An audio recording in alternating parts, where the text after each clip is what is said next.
Welcome children. Today I am dealing with the chapter Ray Optics and Optical Instruments. So all of us know what is optics. So optics is a branch of physics which deals with the study of light. So this optics is a separate branch in physics which deals with the study of light. Study of light and its properties. Light and its properties. And this light can be considered as electromagnetic wave. So it is an electromagnetic wave and it travels faster in vacuum. So it is traveling faster in vacuum with a speed of how much? 3 into 10 raised to 8 meter per second. So this light is considered as electromagnetic wave and it travels fastest in vacuum with a speed of 3 into 10 raised to 8 meter per second. And also this light can be considered as a non-mechanical wave. So it is a non-mechanical wave. So what is a non-mechanical wave? The waves which does not require any medium to travel. So this light is considered as a non-mechanical wave which does not require any medium to travel, and that is why light is traveling faster in which one? Vacuum with a speed of 3 into 10 raised to 8 meter per second. And this optics is a separate branch in physics to deal with the study of which one? Light and its properties. And this optics mainly have 3 branches. So this optics is having mainly 3 branches. So first one is ray optics. This optics is having 3 branches. First one is ray optics and second one is wave optics. Wave optics. And third one is quantum optics. So we know optics is a branch of physics which deals with the study of light and its properties. And again this optics can be mainly classified into 3 branches. So first one is ray optics, second one wave optics, and third one is quantum optics. And in ray optics we consider light as particles. So in this case we are considering light as particles. So in ray optics we consider light as particles. In wave optics we consider light as waves. And in quantum optics we consider light as packets of energy. So it is considered as packets of energy. Packets of energy called photons. Packets of energy called photons. So here optics means it is a branch of physics which deals with the study of light and its properties. And again this optics can be classified into 3 branches. So ray optics, wave optics as well as quantum optics. In ray optics we consider light as particles. In wave optics we consider light as waves. And in quantum optics we consider light as packets of energy called which one? Photons. So here in this chapter we are dealing with which one? Ray optics. Okay, so we are not dealing with wave optics and quantum optics here. So simply here we are dealing only with ray optics. And in ray optics we consider light as particles. Okay, and this light is traveling in a straight line path. So light is traveling in a straight line path. Straight line path. And this straight line path of light is called a ray of light. Ray of light. So ray of light means it is the straight line path of light. So light always travels in a straight line path, and this straight line path of light is called which one? Ray of light. And this bundle of ray of light, bundle of rays, and this bundle of rays will constitute which one? Beam of light. Will constitute a beam of light. Beam of light. So this beam of light means it consists of so many rays. So many light rays constitute which one? A beam of light. Beam of light. And this property of light is called as which one? That means here light is traveling in a straight line path, and this property is called as which one? Rectilinear propagation. Rectilinear propagation. So light always travel in a straight line, and this property of light is called a rectilinear propagation of light. Okay, and here in ray optics we consider for each and every object there must be an image. So in this case in ray optics we consider for each and every object there must be an image. So this object must be having an image. Must be having an image. So in ray optics we consider for each and every object there must be an image. Okay, so here we consider in ray optics we consider light as particles, and this light is traveling in a straight line path, and that property is called as rectilinear propagation. And this straight line path of light is called as which one? A ray of light. And this group or bundle of rays of light constitute which one? A beam of light. And here in ray optics there is an assumption, and we are assuming that for each and every object there must be an image. Okay. Now we can go into detail. So first of all, we can study about the phenomenon reflection. So already you studied in 10th standard. So anyway, what is a reflection? Reflection of light. The bouncing back of light in the same medium after striking a surface is called as a reflection of light. So consider a surface here. So consider a surface. So consider one incident ray is falling on the surface. So after striking the surface, what happened to this light ray? This light ray is moving in the same medium itself. This is, suppose this is air. So this is air, and here we have mirror. So here we have mirror. So after striking on this surface, this light ray is moving in the same medium itself. It is bouncing back in the same medium after striking this surface. Okay, and this is called as which one? A reflection. So this bouncing back of light into the same medium after striking any surface can be called as which one? A reflection of light. And here this light ray is called as which one? Incident ray. The light ray which is incident on a surface can be called as which one? Incident ray. And the light ray which is bouncing back can be called as which one? Reflected ray. The light ray which is bouncing back from any surface can be called as a reflected ray. And light ray which is incident on any surface can be called as which one? Incident ray. And here this point is called as point of incidence. This O is called as point of incidence. Point of incidence.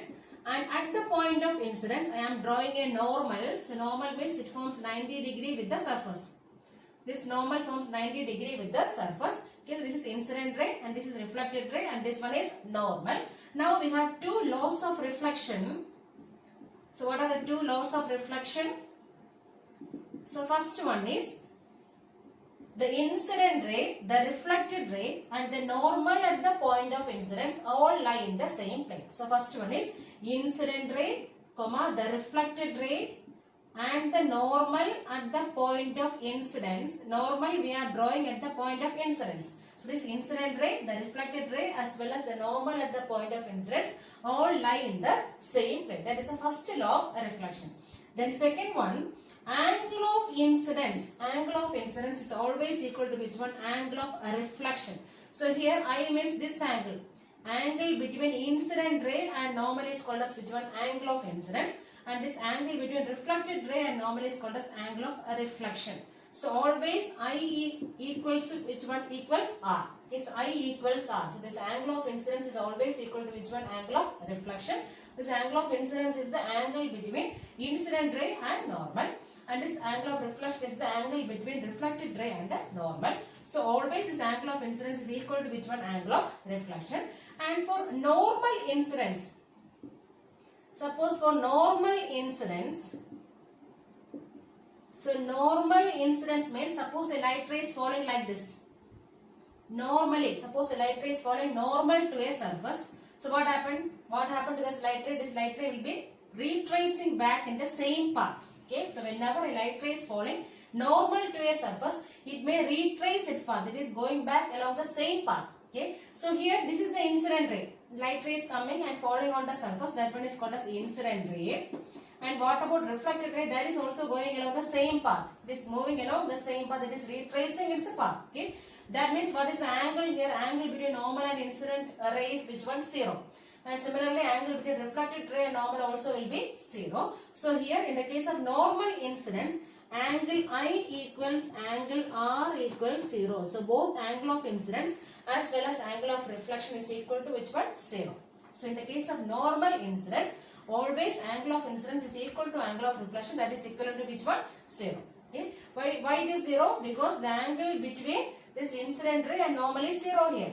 And similarly, angle between reflected ray and normal is also 0 because the light ray is retracing its path. Okay, this is about laws of reflection. So first one is the incident ray, the reflected ray and the normal at the point of incidence all lie in the same plane. Second one, angle of incidence is always equal to which one? Angle of reflection. And for normal incidence, angle I equals angle R equals how much? 0. Because their angle between incident ray and normal is 0 as well as angle between reflected ray and normal is also 0. Mirrors whose reflecting surface are spherical or reflecting surface is a part of a sphere, then it is called as which one? Spherical mirrors. So mirrors whose reflecting surface is a part of a sphere, or we can say reflecting surface is spherical, then it is called as which one? Spherical mirrors. And the spherical mirrors mainly are of two types, concave mirror as well as convex mirror. And already we know about what is plane mirror. So what is plane mirror? If the reflecting surface of a mirror is plane, it is called as which one? Plane mirror. So suppose this is a mirror. It's a mirror and this mirror is having two surfaces and this one is a non-reflecting surface. Non-reflecting surface and this side I am taking is a reflecting surface. So in this case, reflecting surface of the mirror is plane, then it is called as which one? Plane mirror. So whenever reflecting surface of a mirror is plane, it is called as which one? Plane mirror. And if the reflecting surface of a mirror is spherical or part of a sphere, it is called as which one? Spherical mirror. And the spherical mirrors are of how many types? Two types are there. So what are the two types of spherical mirrors? Concave mirror as well as convex mirror. So first one is concave mirror. The concave mirror. So if the reflecting surface of a mirror is curved inward, it is called as concave mirror. So I am drawing here, so the concave mirror. So this mirror is having mainly two surfaces and this one is the non-reflecting surface. The outside part is non-reflecting and inside part is the reflecting surface. Okay. So here we can see that reflecting surface is curved inward. So it is called as which one? Concave. So it is curved inward. Reflecting surface is curved inward. So it is called as which one? Concave. Concave means going into the cave. So reflecting surface is curved inward. That is called as which one? Concave mirror. And I am drawing this center of curvature here. The center. So I told you these spherical mirrors are part of a sphere. Okay. So suppose if you are completing this one, you will be getting a sphere here. So you will be getting a sphere. And the center of this sphere can be called as which one? Center of curvature. The center of the sphere of which the spherical mirror forms a part is called as which one? Center of curvature. And this center of this spherical mirror can be called as which one? Pole. Pole is the center of this spherical mirror. And distance between center of curvature and pole is called as which one? Radius of curvature. Okay. So here this concave mirror means if the reflecting surface of a mirror is curved inward, it is called as which one? Concave mirror. And the center of curvature is the center of the sphere of which this concave mirror forms a part. And this R indicates which one? Radius of curvature. That means distance between center of curvature and a pole. This pole is the center. So geometrical center of this spherical mirror can be called as which one? Pole. And similarly we have another one mirror. So what is another name for concave mirror? Concave mirror is known as converging mirror. So another name for concave mirror is converging mirror. So why it is called as a converging mirror?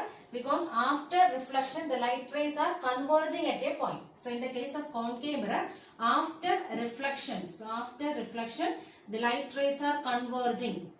So light rays will be converging. Light rays are converging at a point and that is why it is called as which one? Converging mirror. And second one is which one? Convex mirror. Second mirror is called as convex mirror. Second type of spherical mirror is convex mirror. Okay. And here in the case of convex mirror, reflecting surface of this convex mirror is curved outward. So it is curved outward.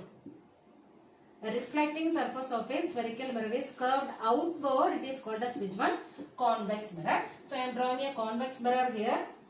Okay. So here also we have two surfaces. So this inner part, this one is non-reflecting surface. And this side is reflecting surface. That means outer side is reflecting. That means it is curved outward. Okay. And the center of this spherical mirror is called as pole. And I told you this convex mirror is also a part of a sphere. So part of a sphere. And the center of this sphere can be called as which one? Center of curvature. Center of curvature. And the distance between pole and center of curvature can be called as which one? Radius of curvature. Okay. So here we have spherical mirrors are mainly of two types. So first one is concave and second one is convex mirror. So what is another name for convex mirror? It is called as diverging mirror. So it is called as diverging mirror. So why it is called as diverging mirror? Because in the case of convex mirror, after reflection the light rays are diverging. Okay. So after reflection light rays will diverge. So light rays will diverge. That is why it is called as which one? Diverging mirror. So the spherical mirrors are mainly of two types, concave and convex mirror. So concave mirror is also known as which one? Converging mirror. And convex mirror is also known as diverging mirror. Okay, so what is concave mirror? So reflecting surface of this mirror is curved inward. And in case of convex mirror, reflecting surface is curved outward. Okay. Sign conventions. So sign conventions are very important when you are doing numericals for problems. Okay. So here in the case of mirrors, here I have drawn a concave mirror. This P is called as the pole. This geometrical center of a mirror is called as the pole. And in the case of spherical mirrors, all the distances we are measuring from which point? From the pole. So in the case of mirrors, all the distances we are measuring from the pole of this spherical mirror. And suppose in the case of lens, all the distances we are measuring from where? From the optic center. So in the case of spherical mirrors, all the distances are measured from where? From pole. So all distances are measured from this pole. And in the case of spherical lens, so in the case of lens, all the distances we are measuring from where? From this optic center. From optic center. Because in the case of lens, optic center is the geometrical center of the lens. That is why we are measuring from where? From this optic center. And in the case of mirrors, this pole is considered as the origin. So in the case of spherical mirrors, we consider pole as the origin. And in the case of lens, we consider optic center as the origin. So from the origin only we are measuring all the distances. So in the case of spherical mirrors, we consider pole as the origin. In the case of spherical lens, we consider optic center as the origin. And all the distances we are measuring from the pole as well as from the optic center. Okay. Now second one, the principal axis is taken as the x-axis. So in the case of spherical mirrors as well as in the case of spherical lens, principal axis is taken along which direction? X-axis. So it is taken as x-axis. So in the case of spherical mirrors as well as in the case of spherical lens, this principal axis is taken as which one? X-axis. Okay. Now third one, the distance is measured in the direction of incident light. So suppose this is the object. So AB is the object. Okay. And what is the direction of incident light? From left to right. So this is the direction of incident light. So all the distances measured in the direction of incident light is taken as positive. So in the direction of incident light, so all the distances measured in the direction of incident light is taken as which one? Positive. Okay, so all the distances we are measuring from in the direction of incident light is taken as which one? Positive. And distances measured opposite to the direction of incident light is taken as which one? Negative. So opposite direction is taken as which one? So opposite can be taken as negative. So all distances measured in the opposite direction of incident light. So this is the direction, opposite direction. So opposite direction of incident light is taken as which one? Negative. So distances measured in the direction of incident light is taken as positive. So direction of incident light. This is the direction of incident light. So in the direction of incident light means it is positive. See here, it is positive. Towards right, it is positive. Okay. And towards left, opposite direction of incident light is taken as which one? Negative. Okay. Now, fourth one, heights measured above the principal axis. So this is the principal axis, and heights measured above the principal axis and perpendicular to the principal axis is taken as which one? Positive. So this one is taken as positive because we are measuring height above the principal axis and perpendicular to the principal axis. Okay, and that is taken as which one? Positive. And heights measured below the principal axis is taken as which one? Negative. So heights measured above the principal axis and perpendicular to it is taken as which one? Positive. And heights measured below the principal axis is taken as which one? Negative. Okay, so here suppose AB is the object. AB is the object and is a concave mirror. Okay, and we know that distance between object and this pole is taken as which one? U. So U is the object distance, and always we are keeping the object only on the left hand side. So we will not keep object on the right hand side of this mirror. Okay, so we are always keeping object only on the left hand side. Okay, and suppose this one is the image. We are getting A dash, B dash. So this is the image, means what about this distance? B. So image distance is taken as which one? B. That is distance between image and pole is taken as B. And whenever we are getting object, so object is always on left hand side only. So image also on the left hand side. This U and B will be negative. Next is a principal focus and focal length of spherical mirrors. So here this is a concave mirror and this one is a convex mirror. And here we consider parallel light rays. So these are 4 parallel light rays. So 4 parallel light rays are there. So when parallel light rays falls on a concave mirror, after reflection passes through a point on the principal axis, and that point is called as which one? Principal focus. So whenever parallel light rays, that means these light rays are parallel to which one? This principal axis. This is the principal axis, and these light rays are passing parallel to the principal axis. So when it falls on this mirror, after reflection passes through a particular point on this principal axis, and that is called as which one? Principal focus. and twice the distance of principal focus, we can mark which one center of curvature.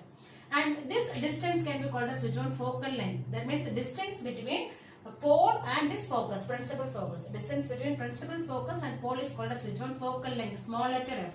So this focal length, what is the symbol? Small letter f. Principal focus, what is the symbol? Capital F. So principal focus means capital F, and focal length, what is the representation? Small letter f. Okay. And similarly, in the case of convex mirror, so when parallel light rays, consider two parallel light rays. So when this parallel light rays falls on this convex mirror, so it may be reflecting. Okay, these light rays are reflecting, and after reflection, it appears to diverge from a point on the principal axis. So these light rays are diverging, but they appear to diverge from a point on the principal axis, and that point is called as which one? Principal focus. Okay, this is a principal focus, and the twice the distance of principal focus, we can mark which one also? Center of curvature. This is center of curvature. Okay, and what is this distance? That is called as focal length, small letter f. That means the distance between principal focus and pole is taken as which one? Focal length. So whenever parallel light rays falls on a concave mirror, after reflection passes through a point on the principal axis, and that is called as which one? Principal focus, and distance between principal focus and pole is called as which one? Focal length. Then similarly, in the case of convex mirror, when parallel light rays falls on a convex mirror, after reflection appears to diverge from a point on the principal axis, and that point is called as which one? Principal focus. So what is focal length? The distance between principal focus and pole of this mirror can be called as which one? Focal length. Okay, and here we are assuming these light rays to be paraxial light rays. Paraxial. So whatever light rays are falling on this mirror, and we consider these light rays as which one? Paraxial light rays. So what is meant by paraxial light rays? That means the light rays which are falling on this mirror near to the pole, that is called as which one? Paraxial light rays. So in all these cases, we are assuming the light rays are paraxial light rays. That means this light rays will be falling on the mirror near to the pole. So near to the pole it is falling. That is why it is called as which one? Paraxial light rays. If paraxial light rays falling on the mirror making some angle with the principal axis. So here also we are taking paraxial light rays only. So these are paraxial light rays. Okay, that means these light rays are falling at a point near to the pole. So if these paraxial light rays are falling on this mirror making some angle with the principal axis. See here, this is an incident light ray. This one is an incident light ray, and this is a reflected light ray. This makes some angle here. So if these paraxial light rays are falling making some angle with the principal axis, so after reflection, so it may converge in the case of which one? Concave mirror, or it may be diverging in the case of which one? Convex mirror. So anyway, it may be converging or diverging from a point, and this point is included in a plane which contains which one? Focus. So suppose this is a meeting point. See here, this is one light ray. So it may be reflecting back, and here we have another one light ray. This also may be reflecting back, and both these light rays are meeting at a point, and this point will be in another one plane. Suppose I am drawing a plane here. One plane I am drawing here. Okay, and this plane should contain which one? It should contain focus. This plane should contain focus. Then these light rays will be meeting at a point in a plane, and that plane should contain which one? This focus. And this plane can be called as which one? Focal plane. Focal plane. So if the paraxial light rays falls on a mirror making some angle with the principal axis, so after reflection they may be meeting. In the case of concave it may be converging. In the case of convex it may be diverging. So it may be converging or appear to diverge from a point in a plane, and that plane should contain which one? This plane should contain focus. Okay, and this plane can be called as which one? Focal plane. Okay, this is about focal length of spherical mirrors. So in the case of concave, convex, and this one about which one? Is focal plane. Relation between focal length and radius of curvature. So what is the symbol for focal length? The small letter f, and radius of curvature is capital R. So already we know the relation f equals r by 2. So you already studied in 10th standard. So f equals r by 2. But here we have to derive this relation. So for that we have taken a concave mirror. So we can do it in convex mirror also. So here I am taking which one? Concave mirror. Okay. And consider one light ray passing parallel to the principal axis. This one is the principal axis. And we are considering one light ray passing parallel to the principal axis. And this light ray meet at the mirror at which point? At point M. So this point M is called as which one? Point of incidence. Point of incidence. So consider one parallel light ray falls on this mirror at point which one? At point M. And since it is a parallel light ray, so after reflection it passes through which point? Passes through the focus. So this one is the reflected ray. Okay. So after reflection this light ray is passing through which point? Through the focus. And we are drawing a normal at this point of incidence. That means this dotted line represents which one? Normal. Because it is meeting at which point? Meeting at center of curvature. Okay. This light ray, this line is passing through center of curvature is taken as which one? Normal. Okay. So what about this angle now?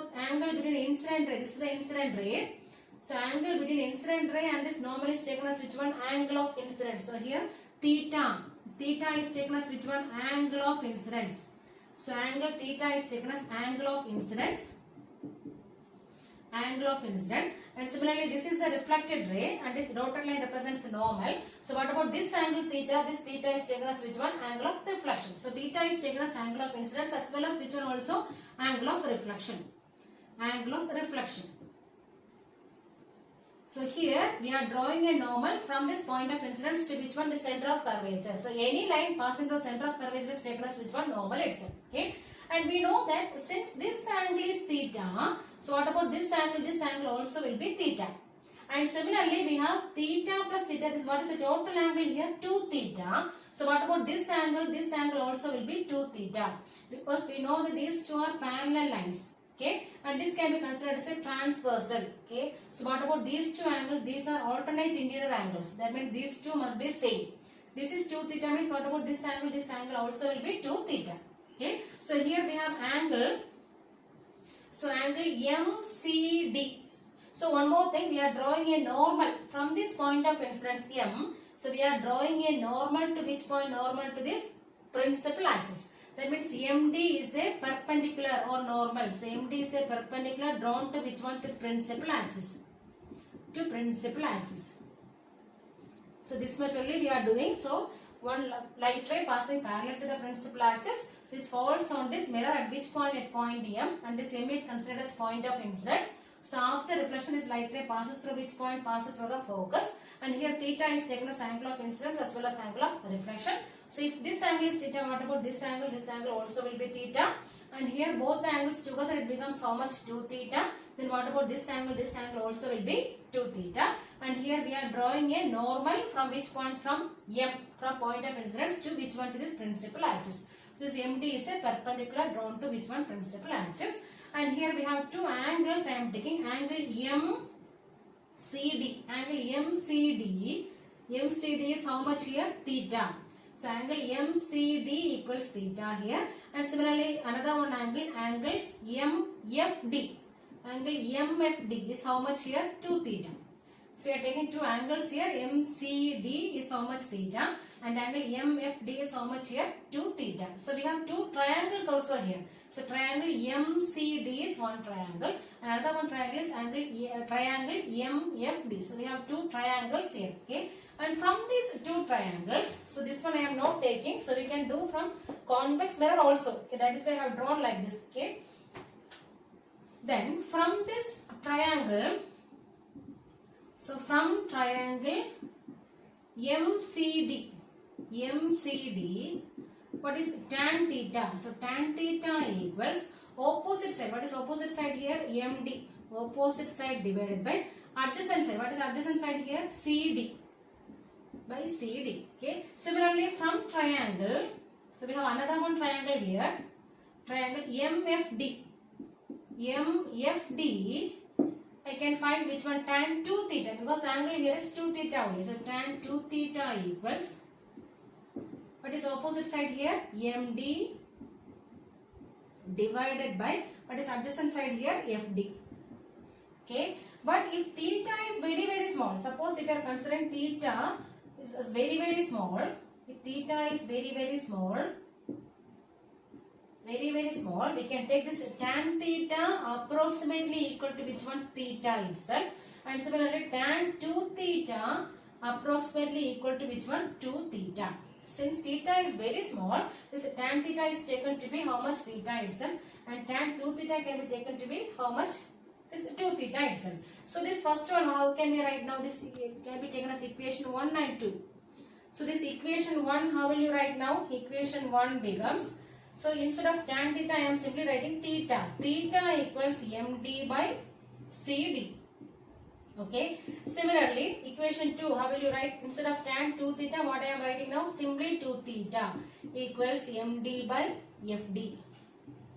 md by fd. Okay. So we have 2 theta equals md by fd. So I am substituting, so here theta is there now. So instead of this theta, I am putting this value. Okay. So I am writing here 2 into, instead of this theta, I am putting which value? md by cd. md by cd equals, what we have right hand side? md by fd.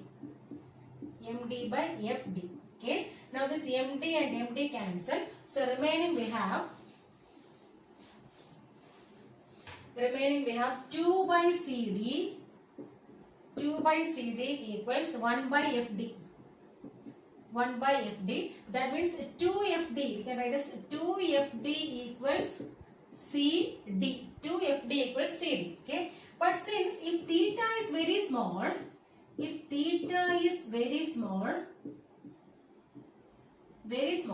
then this d may be very near to which one? P. Okay. So if theta is very small, this point d will be very near to which one? This pole P. So instead of this fd, what we can write down? This fd will be approximately equal to which one? Only fp. So we can write, say, if this d is very near to which one? This pole. So we can take this fd to be approximately equal to which one? fp. And similarly this cd. This cd will be approximately equal to which one? cp. So here we are considering this d is very close to which one? P. So at that time, instead of fd, what we can write now? fp. And similarly, instead of cd, what we can write now? cp. cp. Okay. That means, so what is this fp? So we have, instead of fd, what we can write now? fp. So what is fp now? fp is the focal length. Okay. Then we can write here as fp is approximately equal to now which one? Focal length. And similarly, what is cp now? What is cp? That is center of curvature. Distance from center of curvature to pole is which one? Radius of curvature. So we can, instead of cp, what we can write now? Radius of curvature. So instead of fd, we can write which one? fp. So fp is similar to which one? Only focal length. Okay. And similarly, instead of cp, what we can write now? Radius. Okay. That means here, how will you write? So 2 into fd. Instead of fd, what we can write now? F equals, instead of cd, what we can write now? cp only. That means r. So we can write as 2f equals r, or we can write f equals r by 2. Okay. So if theta is very small, so whenever theta is considered very small, at that time this fd is approximately equal to fp and cd is approximately equal to cp. And this fp means actually which are only focal length. So focal length. So fp is focal length. That is why instead of fd, what we put now? Focal length. And similarly, what is cp? Cp means now center of curvature. That means distance, radius of curvature. So instead of cp, what we can write now? Radius of curvature. And just we are substituting, we will be getting the relation between focal length and radius of curvature. F equals r by 2.